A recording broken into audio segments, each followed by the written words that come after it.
Bana Alex, miongoni kati mwa mijadala pia mikubwa ni pamoja unaweza kusema ni pamoja na kile ambacho kinajitokeza kwenye upande wa viwango vya ubora. Unajua FIFA wametoa viwango vya ubora kwa mwezi Novemba. Unajua vinatoka hivi toka monthly inakuwa inasogea hivyo na vitu vingine kama hivyo, unless kuna kitu kingine cha tofauti. Lakini kati ya vitu ambavyo vinachangia kupanda viwango pamoja na kushuka ni pamoja pia na performance ya timu kwenye michuano ya kwenye kalenda ya FIFA, michuano hiyo ya kirafiki, hiyo ya kufuzu, hiyo nini. Performance hiyo inakuwa ina mata. Sasa kwa jaribu kutazama mwezi Julai tulikuwa kwenye nafasi ya 103. Sawa, mwezi Julai.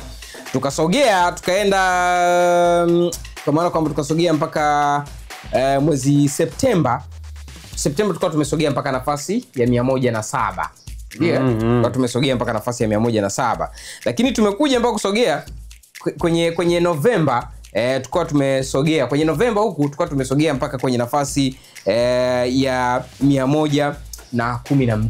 Kwa hiyo tumekuwa tukishuka, unaweza kuona namna ambavyo tumekuwa tukienda. Hiyo ni timu ya taifa ya Tanzania.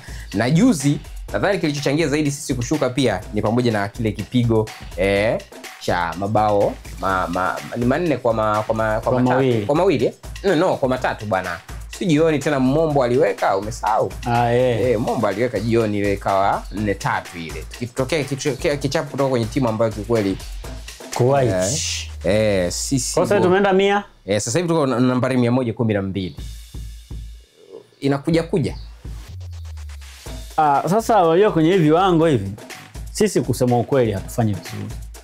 Yaani Taifa Stars haifanyi vizuri kwenye ngazi zote. Kwenye mechi za kimashindano, lakini pia kwenye mechi za kirafiki Stars haifanyi vizuri. Na ukiangalia kwenye international break hivi karibuni tumefungwa mechi zote mbili. Mechi ya kwanza dhidi ya Irani walitufunga. Mechi ya pili, international break ya pili dhidi ya Kuwait pia tulifungwa pia vile vile. Manake kwenye mechi mbili za mwisho za international break ya msimu mpya wa mashindano zote mbili tumefungwa. Kwa hiyo there's no way unaweza ukapanda.